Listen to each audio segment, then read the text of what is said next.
Welcome to you. So this week on Friday, we'll be having our second spring retreat of the year. So I do hope you can join. I do hope you sign up early. Don't wait till the last minute and tell me you didn't get the link. So the thing I invite you all to look for is probably starting Wednesday night, storming when the energies of the retreat start to come down, begin to flow into our lives, flow into the Sangha. And so be on the lookout for that. And also, I give a little warning for people who sign up for retreats. We tend to have a little bit of drama or chaos right before a retreat and right after. And that's God's way of testing you to see if you're dedicated. If you're dedicated, if you truly want this. If you truly want it. Now I can tell you a funny story. Excuse me. I have pretty bad allergies right now. But this Saturday, my little girl was out playing soccer. And, so it's like a bunch of eight, 9-year-old little girls playing soccer. And, at this point, like at this stage in their development, a lot of times they don't know which way to kick the ball. Like, which direction are we going? Which goal are we trying to shoot the ball in? And it's, it's pretty hilarious. If you ever go to a soccer game, a bunch of little girls or little boys, just little kids, and they don't know yet, like, which way to kick the ball. And so, one of the things that my daughter hasn't really understood yet is competition. Like, she doesn't know what it means to really want to win. And, out of, let's say if there's, let's say there's, 16 girls out there on the field, there might be 4 of them who have the drive, who have the want, the desire to win. And the rest of the girls, they're just kind of kicking the ball and having fun, looking at the clouds, just like wondering why the parents are screaming at them to hustle and to boot it and all this kind of thing. And, they don't really have it in them just yet. Maybe the competition thing wakes up in them later. And for some kids, it's just not in them. Like they don't have the drive to compete, to fight. And the ones who do fight, the ones who do give a little nudge and who are willing to sprint and go after that ball, well, they're the ones scoring the goals. Like they're their team is going to be the one that's winning. Now, in a real sense, on the spiritual path, if you want to wake up, you have to want it. You have to go after it. You have to give it your all. And there was this one little girl, her name was Willow. And,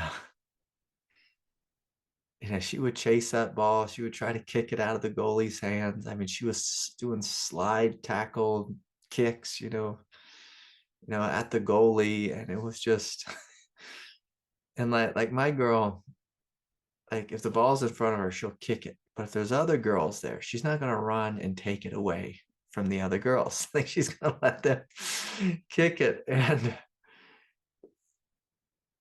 like on the spiritual path, you have to want it. You have to want God. You have to be willing to put God first. You don't have to kick anyone out of the way. But there's going to be times when you have to surrender immensely. It's like this coming weekend. It's a spring weekend. I mean, we could be I don't know what people do, but we could be me. We could go spend the whole weekend mountain biking or rock climbing. But I'm surrendering that this weekend to show up, to open my heart more fully, to be a service, to be a conduit. I want to show up so I can receive, so I can plug into this deep well of grace. And so on the path, just like in sports, if you want to be victorious, if you want to go to the end of this thing, you give your all, you surrender, no matter what comes. No matter what comes. We're not going to be like a bunch of 8-year-old little girls playing soccer, not sure which direction to kick the ball. We know which direction to go. The direction is opening our heart. The direction is being honest. The direction is surrendering to that which is greater. We know the way. We've been on this path long enough. And so it's simply a matter of, are we going to show up? And if something comes forward, which it often does, and distracts us, will you continue to show up?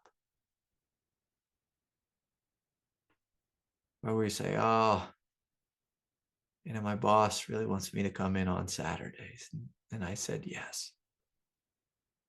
My husband really wants to go to a classic car show or Justin Bieber's coming to town. I'm going to go do that instead. Well, whatever it is, I just making up some random silliness, but whatever it is, will you say yes to the truth? Will you follow your heart's desire? Not your emotional heart, but your true heart. Your true heart.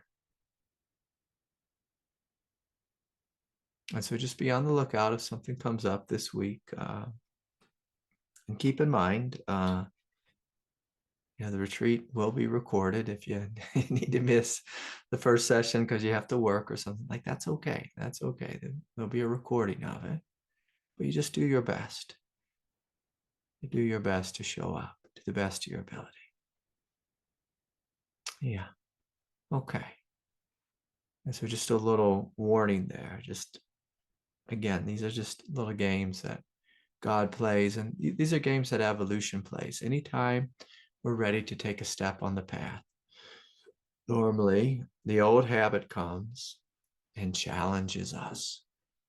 And so like if we're a drinker and we say, I'm going to stop drinking today, we're going to get a call from our old drinking buddy. Hey, let's go to the bar. And you have to be willing to say no to the thing which is false, and yes to the thing that is true. Yes to the thing that is true. And it's always going to take a little bit of effort. A little bit of effort. Now, at some point, one of the ways I teach is that the spiritual path tends to take a lot of effort in the beginning and very little effort in the end. In the end, you become like an avalanche, just this out of control flow of divinity. It's unstoppable. It becomes choiceless. So anyways, it's a little pre-retreat talk. So the thing that I really wanted to speak about today was samsara. Samsara.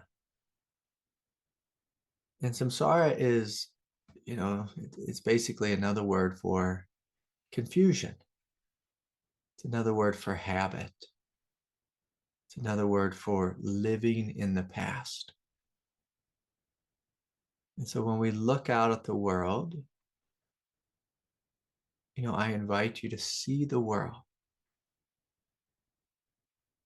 from a perspective of clarity. And so you can join me. Maybe you can close your eyes if you like. You can keep them open if you want to. But I want you to imagine just stepping back bringing awareness back toward the back of the skull, and even stepping out behind your head. Sounds a little bit silly, but we're taking this big backward step. When you take a big backward step, you begin to see life much more clearly. It's very similar to looking at life. If you ever climb a mountain and you look down upon the valley, you got this greater view where you kind of see that the whole valley is like a matrix. It's all like playing in a program. People are rushing here and there, and cars are honking, and people are rushing this way and that way. And when we're on top of the mountain, we tend to be in a world of great peace. We have this vast view, this vast perspective. So in order to see samsara, like the samsaric programming of life, we have to step way back, way, way back. When we're way forward, in the forefront of our personal self, everything we think is personal and everything someone says to us is personal. But the more you step back, really just imagine taking 10 steps back in your consciousness, you start to see, almost in a hilarious way, that the whole world is confused. And so, like if you're with me, like say Saturday morning, and you're at this little girl's soccer game, you see there's a lot of confusion out there. A lot of confusion with these girls. They didn't know really what they were doing. They weren't sure if they should kick the ball or stand back. They weren't sure which direction to go. They didn't really know how to do a throw-in. They didn't know what a goal kick was. They didn't know that after you score, the ball goes to the center and the other team gets to kick off. Like they just were confused. So, they were in a sense in a world of samsara. Now, if we also looked at the adults, from this vast view, we see that many of the adults were in a world of samsara. Some of them were lost in their cell phones. Some of them were lost in this idea that we need to take 800 pictures of our child kicking the ball, to add to the other 800 we took last week and this and that. Maybe you may see some of them are arguing or grumpy or whatever it is. You see that some are overly invested in their child winning, the soccer game. And so when we step way back, we can see all this confusion in the world, where people take life way too seriously. You can see that some people live life through a lens of grumpiness, or anger, or sadness, or fear, or outrage, or offendedness. Like right now, in the last couple of years, seems like everyone's just waiting to be offended for some political reason.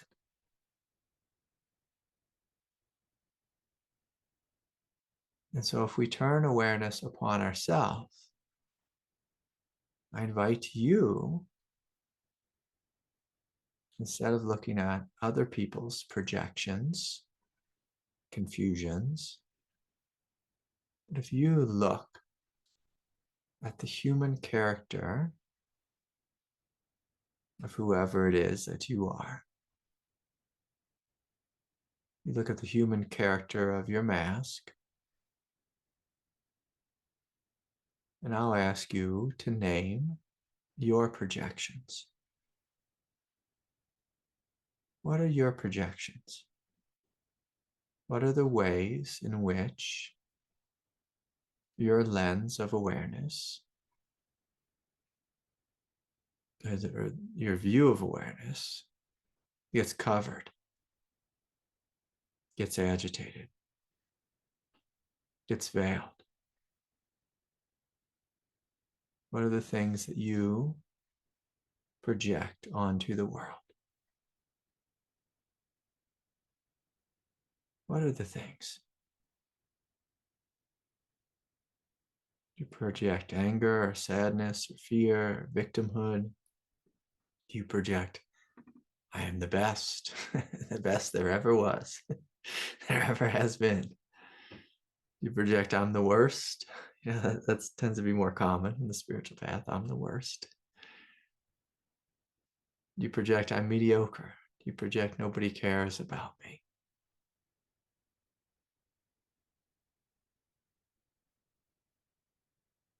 What is it that you project? And from a place of love and clarity, can you see that any projection, that all projections are not the truth? The truth is what is. The projection is an overlay, is an overlay. The truth is what is. Unfiltered reality. It's not good, it's not bad, it's not right, or it's not wrong. It's how it is. So can you join me in seeing life as it is? As it is. Without any filter, without any projection. Can you join me in seeing life clearly? And so as we witness our life clearly, what do you notice? What do you notice that is not right? And by not right, I mean, what do you notice that's confused about your human self? But sometimes one of the things we notice is we think a lot about what other people are thinking. It's like a fun form of codependency. So do we have that type of game? Are we proactively judging ourselves before others even have a chance to judge us, as a way of inefficiently protecting ourselves? Like that's a samsaric game. Do we judge others because we feel inferior, and it makes and somehow that makes us feel superior, but deep inside we really know it makes us feel inferior? If you can follow that math.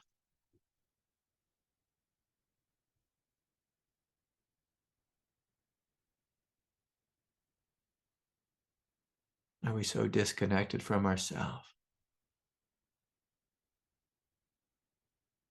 so disconnected from our heart and our truth, that we feel insecure?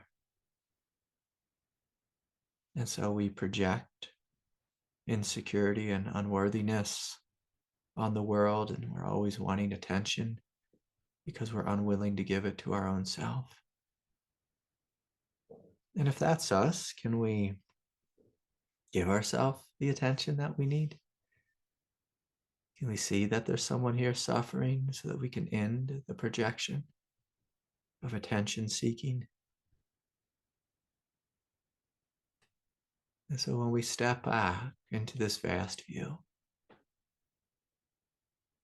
we're given the opportunity to pop the bubbles, burst the bubbles, the falsehood of untruth,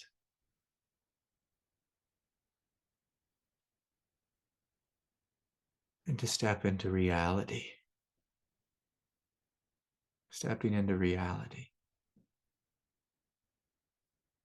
And are we able to see clearly? If you want to stay in reality, you continue to choose to see clearly and not be seduced by your projections or your old habits. Not be seduced by the stories of the past. More and more as you stay in reality, you might begin to laugh. You might begin to smile as you see that the whole world is crazy.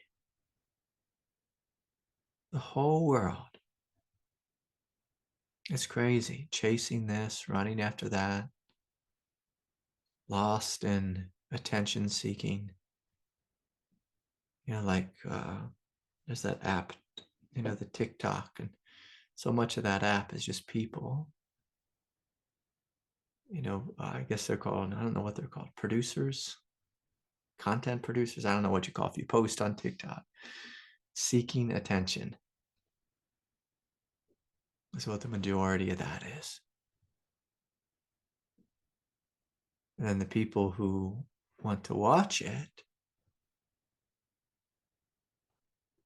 are folks who are afraid of reality, and so who are willing to constantly distract, chasing after the little dopamine hits.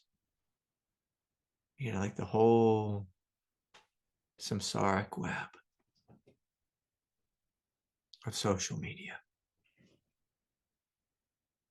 And so what is your truth? What is your truth? Can you join me in stepping into reality in this moment? And begin to feel the vibrancy, the aliveness, the beauty, the spaciousness, the peace. And at the same time, maybe even to smile if you see an aspect of your being which gets really lost, really confused, really stuck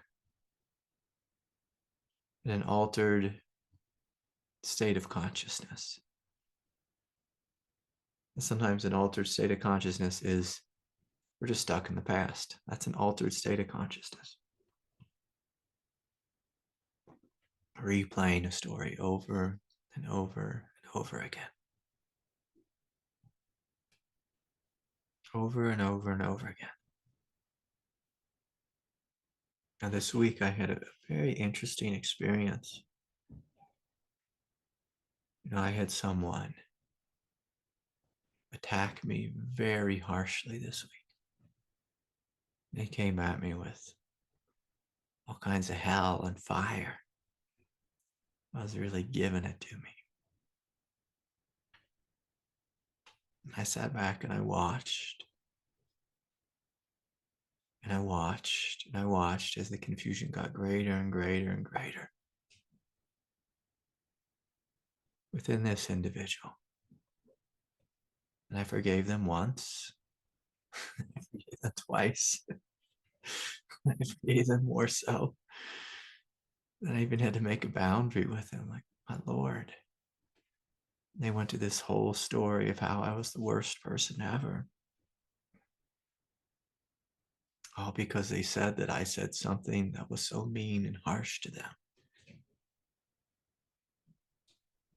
And the whole time, this was kind of hilarious. The whole time, the thing that I had said to them was I was trying to validate their pain. I was attempting, in a sense, to give them a compliment for how hard, to validate how hard their life was. They thought I was belittling them. And I've known this person for a while, and apparently it had gone on in their consciousness for months and months. And I was belittling them, and I didn't believe in them. And here I was, from my perspective, thought I was doing my best to support them.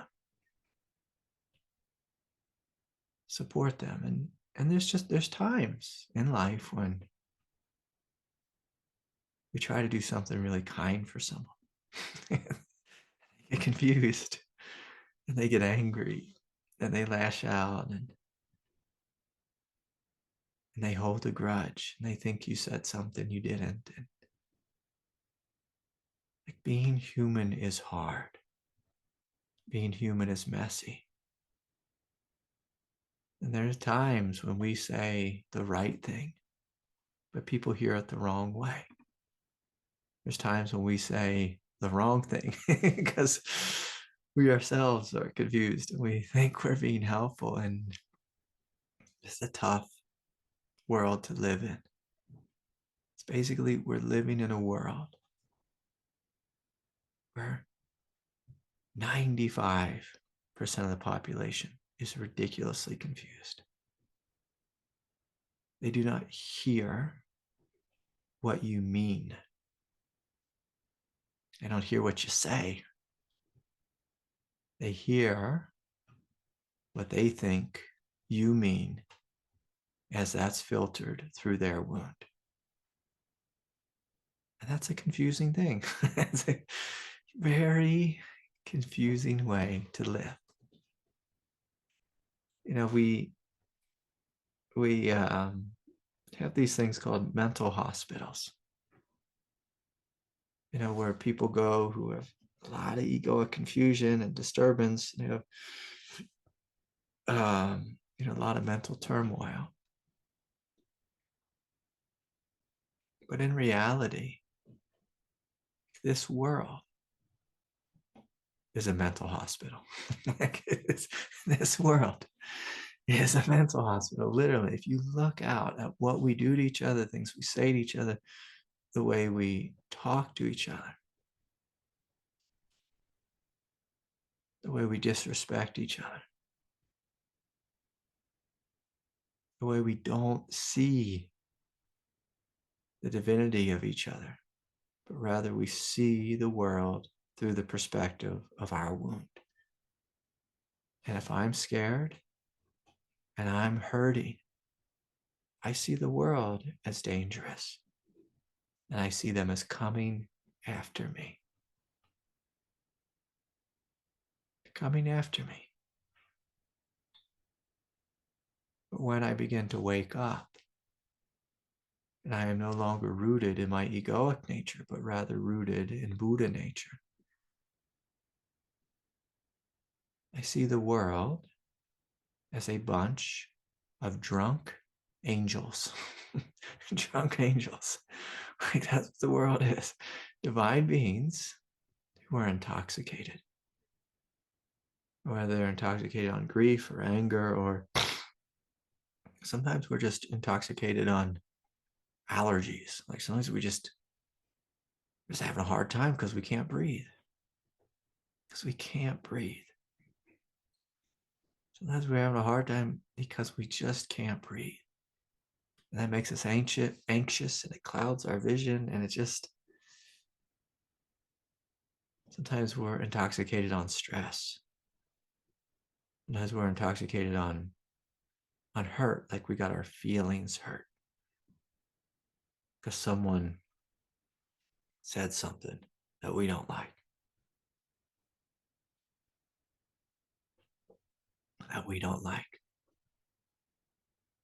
But if we're able to step back, and to step way back out of our personal sense of self, we step back into our divine sense of self, you begin to see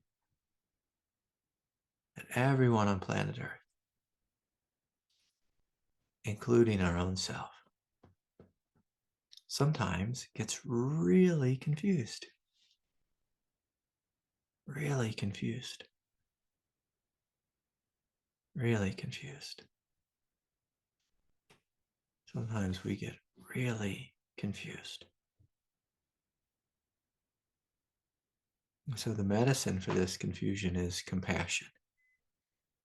Not judgment, but compassion. And when we have the clarity and to see that the world is living in samsara, that's not necessarily a judgment. That's just seeing clearly. We see the world as it is. We see the world is confused. Mr. Putin, very confused. Mr. Biden, very confused. Very confused. Like these people are ready to send us into World War III. That's confusion. That's confusion. That's confusion. Our whole political party, this the Reds versus the Blues. Confusion. Confusion. Like there's another way to live. There's another way to live. Another way to live. All the people who want to have all the guns.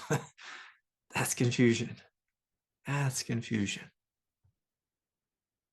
It's like all the people who want to control everyone. That's confusion.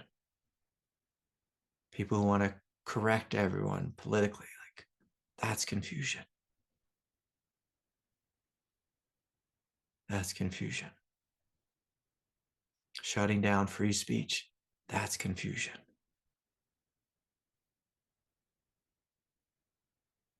Saying crazy things, like crazy racist rants, that's confusion. That's confusion. There's so much confusion in our world, so much pain, and it's all projected. And so at some point we step back and we see, we wake up and we see, my Lord, the world is so confused. If we can smile and open our hearts, when we open our hearts, a different type of wisdom comes online. Where if someone, calls us a name, we can see, oh, like, is it true? Like, is it true? I am this thing? Is it true? I am this thing they're calling me. Like you take a minute, you can reflect. Well, maybe a little bit, like maybe I'm a little bit of that. Maybe I'm a little bit of that. Okay. Yeah. And maybe I'm mostly not that thing. Maybe they're having a bad day. My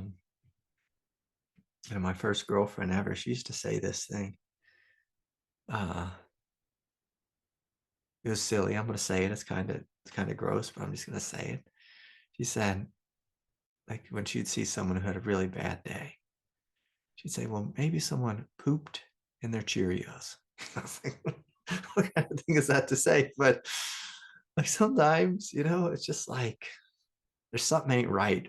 Like some person woke up on the wrong side of the bed would be like a sweet way of saying it. Like sometimes people just woke up on the wrong side of the bed. On the wrong side of the bed. Now I can tell you, like in a real life way. My teacher, he bought this house, and it was an old barn on the side of a mountain in Colorado. And this barn had been partially remodeled into a house, just partially. And then I helped him remodel the rest of it into a house. And whenever you're in an old barn in Colorado, actually anywhere in the country, it's going to be full of lots of mice. And so one of the most horrific jobs I had to do for my teachers, I'd have to go down the crawl space, and he'd have me empty out the mouse traps. I hated this job. To be down in this crawl space. You ever been in a crawl space? You got the pink insulation hanging down. Like, first of all, you're crawling around the ground in between the dirt and the floor joist. So, maybe there's 16 inches, maybe there's 12 inches, maybe there's squeeze under a beam and there's only, maybe only like 10 inches and you have to get real skinny and you get claustrophobic, but you're down there and the insulation that's packed in the floor joist is like hanging down in your face and in your eyes. Terrible experience. Terrible experience. I absolutely hate fiberglass insulation. Just from working so much in the building trades, I breathed in a lot of that stuff.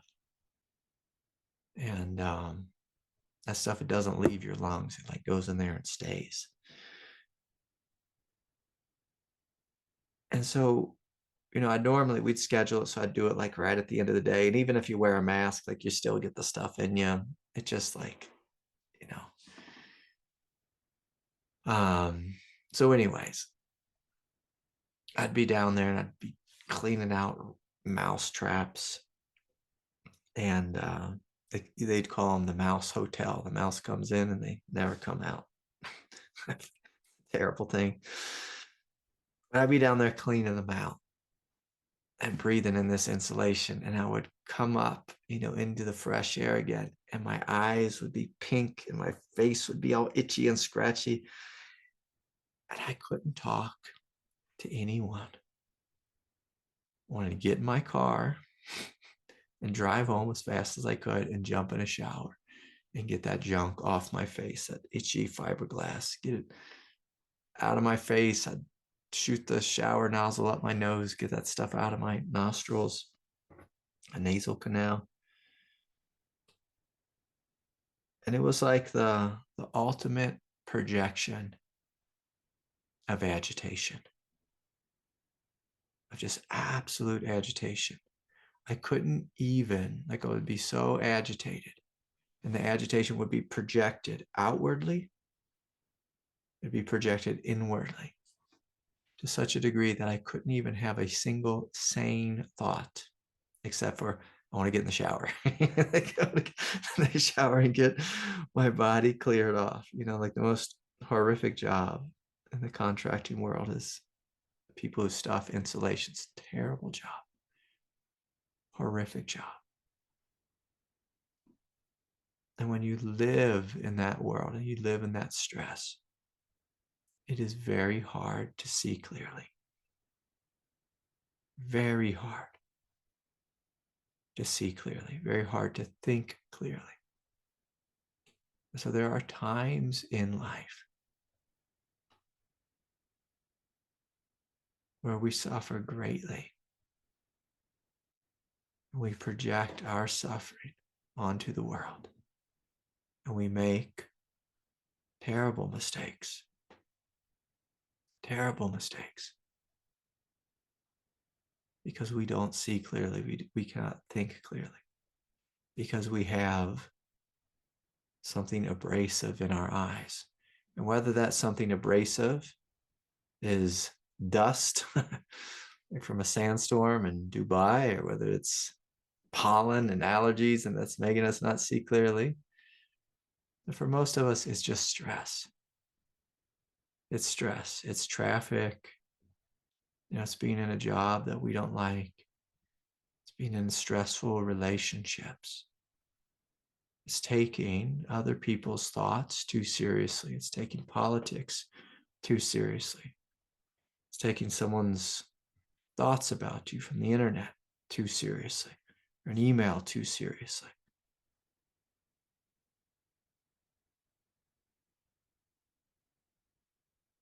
And so when we find ourselves in a highly agitated state,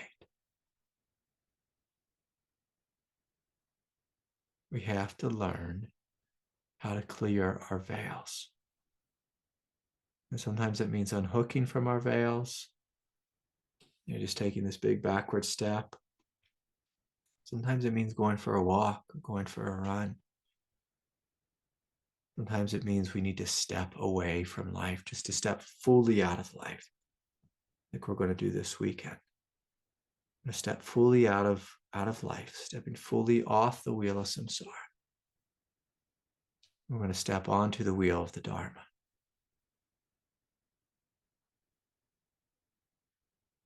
Sometimes it means we need to step out of the past, step into the present. Sometimes it means we need to step out of our crazy thinking mind, or fantasies that were going on in all directions. We're arguing with people who aren't even present. We need to come down into the compassion and love of our heart. Sometimes our heart is full of emotional turmoil.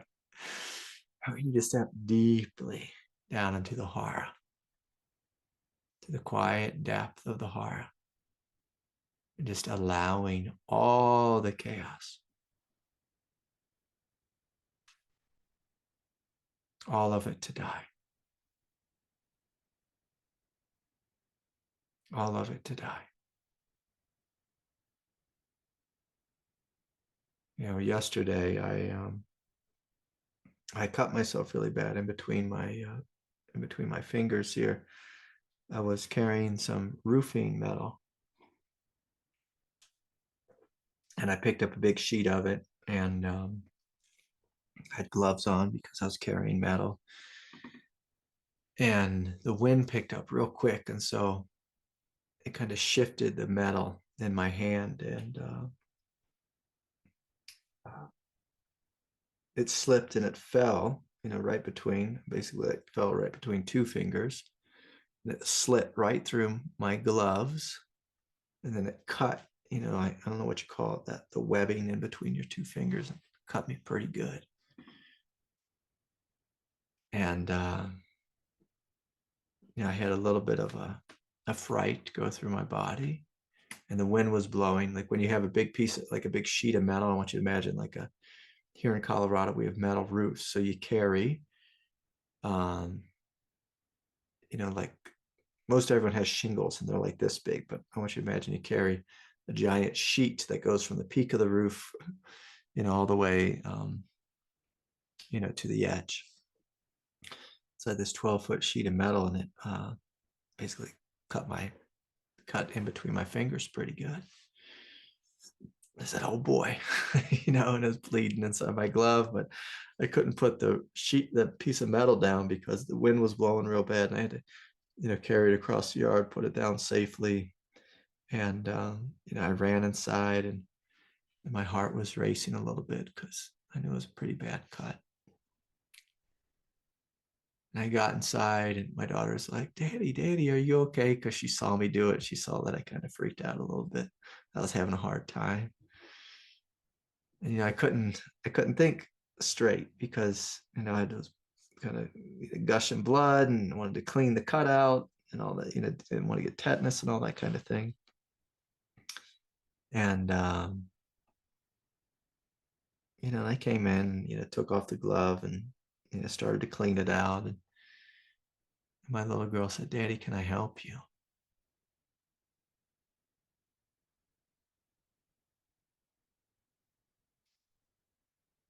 And I heard the voice of her innocence, the voice of her purity. And so in this moment, I came back into reality. And I stepped out of the reality of, oh my God, I'm going to die, which I really wasn't thinking, but, that's the kind of, sometimes our body has that type of response, like, oh my God, I'm going to die. And we looked at the cut together, and I was like, I'll be fine. I'll be fine. We poured some peroxide in it, and I let out a good hoot and a holler and filled it up with, some Neosporin. And, it's like the thought in my head, like when I was in that fearful state was, oh no, won't be able to finish the job. Won't be able to, keep working. I got to stop and won't be able to do anything. But the beautiful thing about clarity is it cuts through the BS. It brings you into reality. So with a little bit of clarity, you take some deep breaths, you get a little bit more clarity, and you look at the situation and say, oh, my mind went into a fantasy. Like I had a fantasy that I was going to have to get all these stitches and everything. And when I looked at the truth, after taking some deep breaths and cleaning out the wound, I realized, I'll just tape my fingers together. I'll be fine. And I'll be fine. And I'll be fine. And that's the thing when you step into reality. The mantra that normally comes is, I'll be fine. They will be fine. I will be fine. The thing I'm working on will be fine. Everything will be fine. Because that's the truth of reality, is reality is okay as it is. Like ultimately, if I had to get stitches, I would have been fine. If I had to not work that day, I would have been fine. It's like, it's all fine. It's all fine. If I bled to death, we'll have some fun here. It all would have been fine. It all would have been fine. And this is the truth of reality, is that life goes on. Like the person who attacked me this week, they're going to be fine. I'm going to be fine. Like all of life will be fine. All of life will be fine. All of life will be fine. And more as we step back into this non-dual space, we see that life is okay. Greatly okay, not egoically okay. The ego is always going to have its wants, its desire, its preference. You know, it's going to have its way of doing things. It's going to have its time frame. It's going to have its schedule. The big picture, life is what we truly are. You know, we're not Craig or Billy Bob or Sally Sue. What we really are is life. And life will be okay, with or without the character, with or without the happiness of the character. Life will be okay. And that's one of the things that we're being invited to trust. If you want to find sanity on the path, you have to discover the great okayness. The great okayness at the center of life. If you want to find insanity, try to make yourself feel better in every single moment. Try to meet every single one of your needs, your egoic needs. Try to fulfill every desire. And like one of my friends says, make a plan and watch God laugh. Watch God laugh. But when we come into reality, our plan, our truth is God's plan. And it's God's truth, God's reality, the one reality. And so anyways, if anyone has a question, please raise your hand. I don't remember getting any emails this week, but I'm very far behind in emails. But when I just looked right before, I didn't see any. Okay, let's see what we got here. I'm just going to scan the comments here.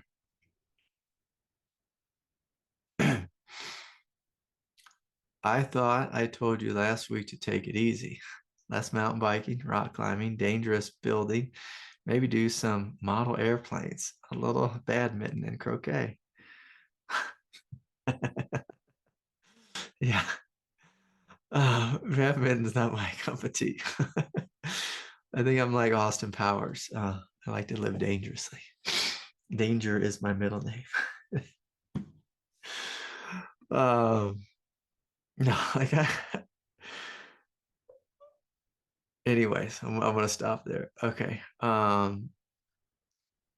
Let's see. Terry writes, this week I was intoxicated on my own stress derived from an inability to control life. It made me physically ill.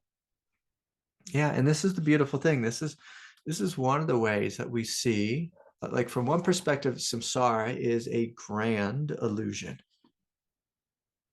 But from another perspective, samsara is an incredible teacher. And the beautiful thing about stress is it will teach you to relax. It'll teach you that you can't control life. You can't control another human being. So if we're awake, like reasonably awake, and if we reasonably listen to life, we see, oh, I can't control this thing. I cannot control this thing. I cannot control this thing called life. But I can breathe, and I can attempt to relax and attempt to go with the flow. And as I do so, I begin to notice that my health improves. My health improves. And normally when we live in alignment with the truth, we tend to be less stressed, less physically, mentally, emotionally sick. Now, of course, a part of reality is sickness. So that's a little caveat there, that every great master who's ever lived, they always seem to die. And so, sickness is a part of reality. Allergies are a part of reality. Old age is a part of reality. Okay. Hi, Craig. What seems to be the core wound of the human self?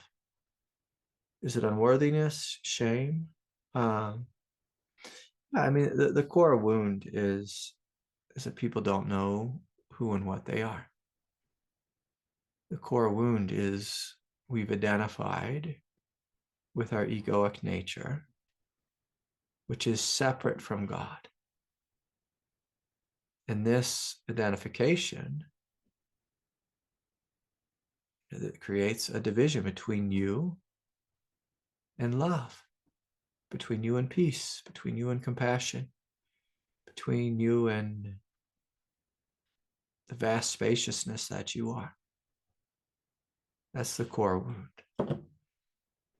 So when we identify as a separate being, the ego, like in its core, like if you experience the ego directly, like the core feeling, like the root feeling of the ego is insecurity. Insecurity. And it's actually supposed to, you're supposed to feel insecure when you identify fully with the ego, because the ego, its whole job is to guard and defend a mask. To guard and defend a mask, and to keep the body safe through holding a state of fear toward life. If any of you, this sounds a little silly, but like every year I'll take my daughter to the county fair. And at the county fair, they have like a big kind of barn, and you go in there, and it's got all the bunny rabbits in it.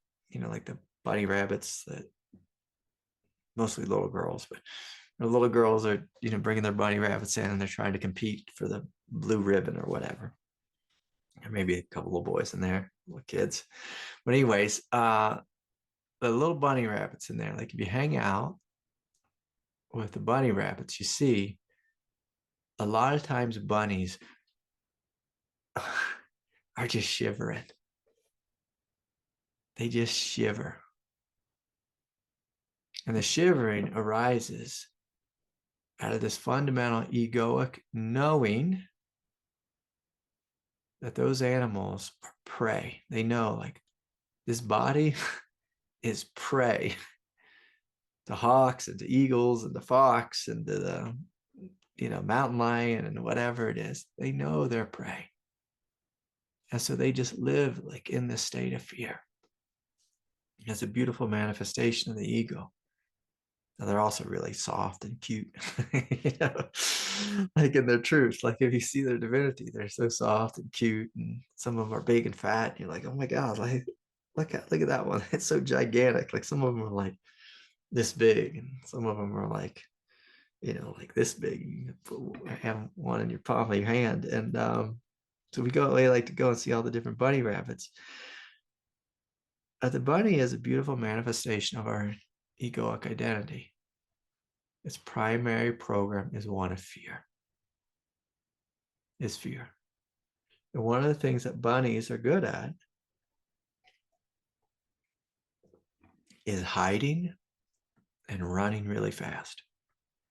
They run real fast and then hide, and run real fast and hide, run real fast and hide, because they know their prey. And so the primary wound is this belief that I am separate from life, and therefore I am in danger.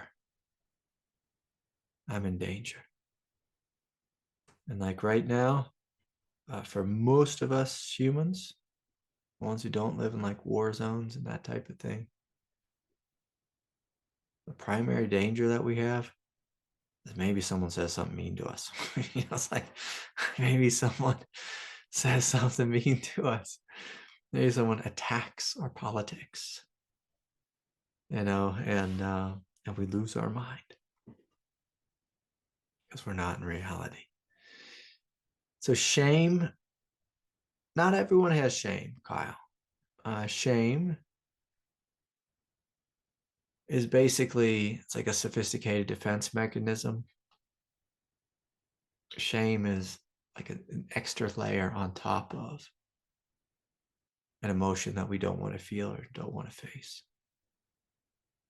The shame often is taught to us, but it can be a perspective that we take on. And guilt and shame they are energies that freeze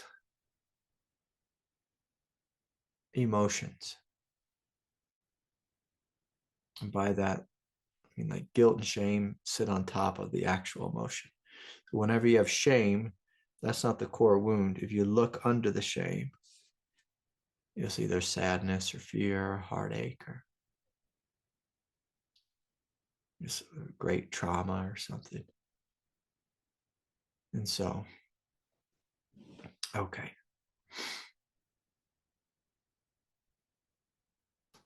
Unworthiness is a good guess. You know, is unworthiness the wound of the human self?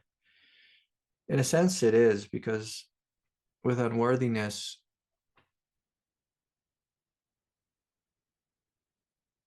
like we don't see what we are.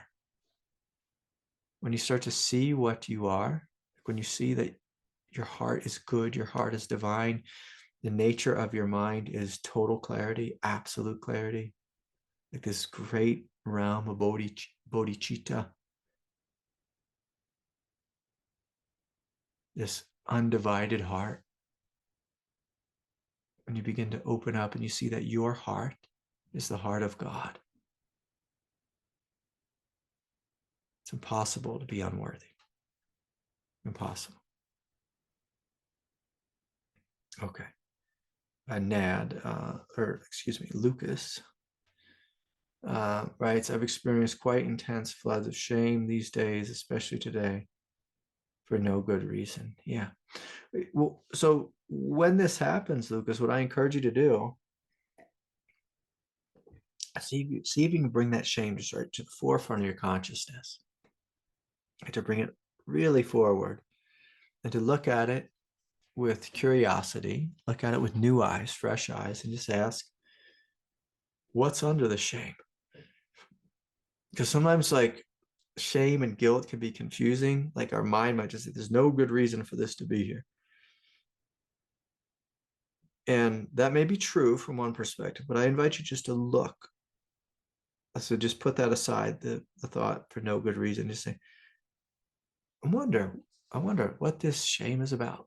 Like what makes it up? What are the foundational building blocks of shame? Like, what is the emotion that's under it? And the thing is, shame often is a bunch of judgments and a lot of thoughts kind of mixed together. And what I encourage us to do is to look for a childlike emotion that's driving it all. And so a childlike emotion would be sadness or fear or anger or rage. And can you open and give yourself permission to feel those? And can you continue to open and give yourself permission to feel those? And continue to open and give yourself permission to feel those. And continue to open and give yourself permission to feel those until they burn themselves out. And after that emotion has burned itself out, then I invite you to ask, and what is here now that is permanent? That is permanent. Sometimes that takes a little time. Like with my hand, I stepped out of sanity for, I don't know, 2 minutes. 2 minutes it took me to get, a piece of roofing, out of the truck and, down on the ground in a safe place and to run inside to look at the thing and be like, oh yeah, I'm going to be fine. I'm going to be fine. I'm going to be fine. And so sometimes we just have to allow some of the insanity to burn itself out. But if you identify with the shame, then it's just going to continue. But if you step back into clarity and give the thing a little bit of time, and you see it, you witness it, you compassionately breathe into it and breathe through it, you start to see the shame starts to fizzle out. Under the shame is an emotion. You stay with the emotion for a period of time, compassionately embracing it. That burns itself out. And then what's there now? What's here that is awake and aware? It's beyond any shame, beyond any emotion, beyond any egoic dance. What's that thing? What's that thing? Okay. Let's see here. My whole focus these past 2 weeks has been on shame. Quite a coincidence. Yeah. Yeah. And for many of us, like we get stuck in shame. Me, I wasn't such a shame person. I was a guilt person. I used to get stuck in guilt, and but not so much anymore. Not so much anymore. The more you forgive yourself for being human, it's very hard to have shame or guilt. To keep in mind, God made you human. It's not your fault. It's not your fault that your mind wakes. It's not your fault that your mind works the way it works. Like, you didn't create the mind. And so if you forgive yourself for being human, very hard to have guilt or shame. Okay, Lucas writes, it's triggered by small things like singing a song in front of people really sets me on fire, and the burning stays with me long afterwards. Yeah. That's so. But so then we have to ask, like, what's at the root of that? So when I am seen or heard by other people, why does that set me on fire? Like, what is it? Like, is there something here within me that is self-conscious, afraid of being seen? Do I have some kind of internalized parental voice that I'm not allowed to make a noise, that I'm not allowed to sing, that I'm not allowed to be here, that I'm not allowed to stir the peace? So what is it? What is it about that? And can you look under it and get a truth? Make a plan, watch God laugh is a common AA saying. Yeah. Okay. Question: Kundalini hobbles my mind, so I wonder if awakening is partly a disabling of egoic mental habits. So yeah, David, in a sense, when we start to open to our direct experience,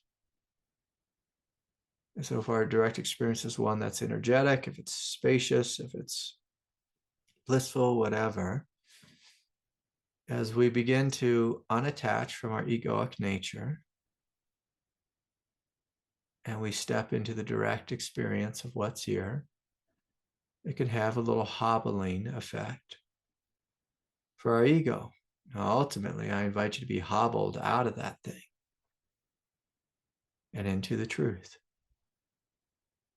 You know, a lot of people want to be awake and keep their egoic identity, or allow the ego to continue to drive the car, you know, control the vehicle of the body and the mind and the consciousness.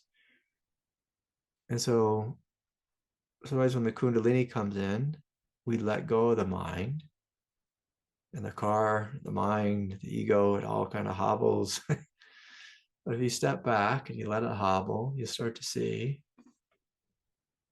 the whole thing starts driving itself in a greater way when we give the steering wheel over to God, over to light.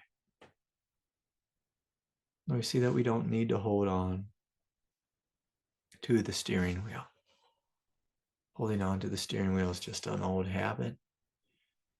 And it's, you know, it's probably a pretty good habit when we're young and when we're growing up and developing, especially if we're in a bad situation. We hold on to the ego and we kind of steer it in the direction of the truth or a better life or whatever. But at some point, as we grow and mature, we can let go of that steering wheel. Instead of us driving, you know, like our egoic identity, invite this greater thing to drive. In regards to kundalini, we invite it to drive and see what comes. See what comes. See if it brings you something better, something greater, something different. Something different than the life we once had. Okay. All right. A couple questions. I just asked that the questions are short, clear, and direct. Please and thank you as always. Let's hear from Terry. Terry, are you here? Hi. Can you hear me okay? Yeah, loud and clear. Okay.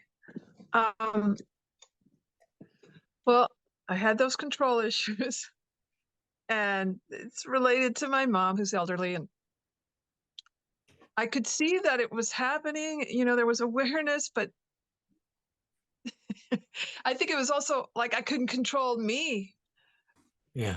Being crazy with the control issues. And then at some point I asked, I said, why am I like this? Please show me, what is it? And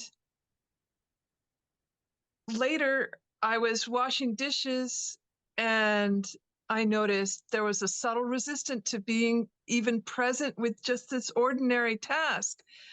And I was like, well, why am I so frazzled right now? Yeah. And I said, what am I resisting? And suddenly something opened up inside of me, and I saw just a glimpse, a really fast glimpse of an incredible animal fear. I don't know what it was. It was just like intense, panicky fear, and it closed right away. Like some part of me opened and then did like this, like I'm not going to let you see it. You know, I'm not going to let you really see. And then I was like trying to get back to it, but I couldn't bring it up again. Yeah. Well, if you took a guess, what are you afraid of in relationship to mom, or to your experience with mom, your life with mom? Well, obviously that she's going to pass away. I mean, but this felt like there was a sensation to it. It was such an intense thing. And it also seemed to be in response to just the subtle resistance to now. Yeah. Right. So it felt like it was that, but also Yeah. just the core of everything. Yeah. Yeah. Well, that's a big thing about being human and having an ego. So we tend not to like to feel and face things, the great truths of life that make us uncomfortable. So we hide it within us, we bury it within us. And then that creates a lot of pressure inside. And then we resist that pressure, we resist that feeling. Yeah. And so the question is, you might try this sometime and just giving yourself permission to lay down, not in the company of your mother, but to lay down in a stress-free environment and to slowly open up to this feeling. And it can be helpful to kind of scan the 7 chakra centers and just notice, like, where does this, primordial clinch, where does it live? And to really breathe into the root of it, breathe into that center. And so normally with like these bigger things, like the fear of, mom passing, or the fear of life and death, these types of things, wanting to control, these tend to be in the belly, but sometimes they're in the heart, sometimes they're in the belly, the heart, and the throat. But the willingness to lay all the way down, to sit with it, and to begin to open and allow this energy to flow. Allow it to courageously flow and see. See if this thing, like the very presence of this energy or this feeling, this recognition of the truth that we're all going to die, see if this thing kills you. And that's one of the things like that Freud spoke about with the ego. So there's a super ego that keeps the door closed of the id because we're afraid if we open that door, we're going to go crazy. It's going to be too much. It's going to be too much feeling. But this is where we can call the bluff and see, well, let's see. Like, is it going to be too much? Like, normally, when it's a question of life or death, or life and death, it's the question of death, however you say that, topic of death. We open the door, we just have a good cry. We have a good cry. Like, that's normally what happens. We have a good cry. And that's what we're supposed to do. That's what we're hardwired for as mammals, is when death comes, we face death, we cry, we shake, we grieve. And as we do so, that helps us to empty out this fear and to bring us into reality. And so, I encourage you just to play with it, just to lay down. This is like a great Tibetan practice, a great Buddhist practice. Just to lay down. It sounds terrible, but to imagine, mom passing. Okay. Lay down and to imagine everyone passing, our own self passing. And so we visualize death, we experience death, we let it flow, and we begin to get comfortable with this most uncomfortable truth. We begin to see that we're going to be okay. And just like, last week you spoke about the chickens, it's like you realize it can be okay. It can be okay, even if in a human way, it's not okay. But if you allow the not okay to be okay, then we come into the great truth, the great okayness. The great okayness. Egoically, it's not okay. Replace the true nature. This is reality. Things come, things live for a little bit, and things go. And things go. I, You, me, and I think everything that's ever been. I think that the chicken debacle kind of, I think that's what brought this on. Yeah. I really do. There's some kind of connection. Yeah. Yeah. And my kundalini was going crazy. Yeah. Yeah. And you know, the other thing too, with like when we have like all this fear and resistance about death and this and that, like sometimes it means is like from more of a personal perspective that maybe there's a little bit of work we need to do with mom around forgiveness or around love or having a conversation with her or around seeing her more clearly. And by that, I mean, you've seen her divinity and forgiving her humanity. Maybe it means we need to not do any processing with mom, but we need to process with the therapist and just be like, mom did this and this and this, and just let all that empty out so that when you see her in the present moment and in May of 2023, you can see her without, whatever, 30, 40 years of the past. You see her just in the present moment for who she is. And so, sometimes like we have all this pressure and irritability, and it's simply our body telling us we need to empty out. We need to empty out. And that's one of the beautiful things about like when someone's getting near the edge of death. It's nice if we've done our work with that individual.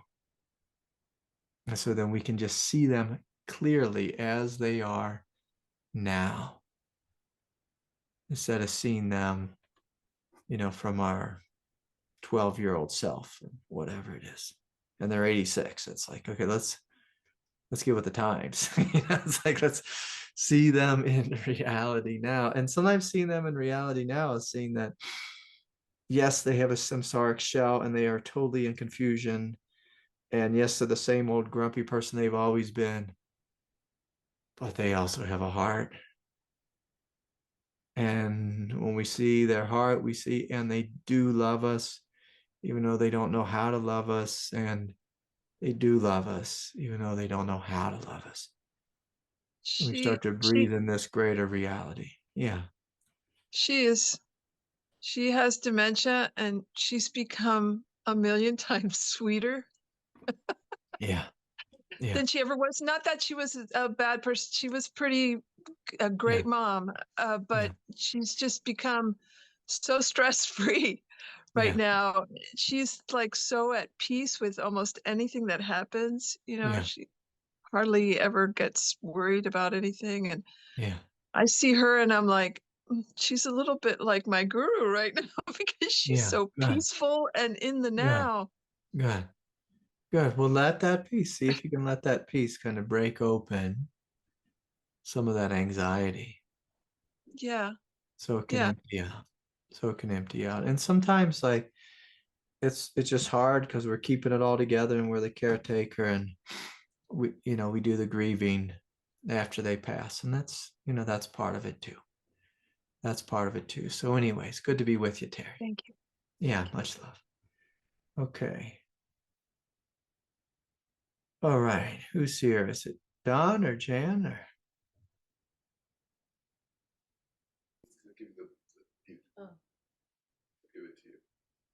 Hello? Hello, Craig. Oh, there you are. Hey, Jan, good to see you. Thank you. Good to be here. I don't have a question. I just wanted to say hello to everybody. I've been coming for a few months now and haven't said anything and have just been longing to feel more. Hi. Oh, yeah, good. Sweet. Good. Just wanted to feel more a part of the group, and when I was, thinking about talking and just feeling that little rabbit inside of me trembling at the thought of it, because talking in groups is not my thing usually. Yeah, but it's not so bad, is it?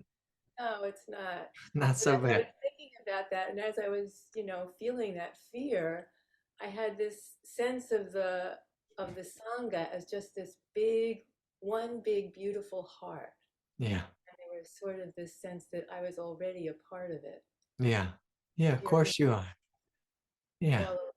So, and I just want to say I'm just so awed by all of you, how beautiful you are and how courageous you are to be so vulnerable and so open, and I aspire to be more that way. So it's inspiring to me.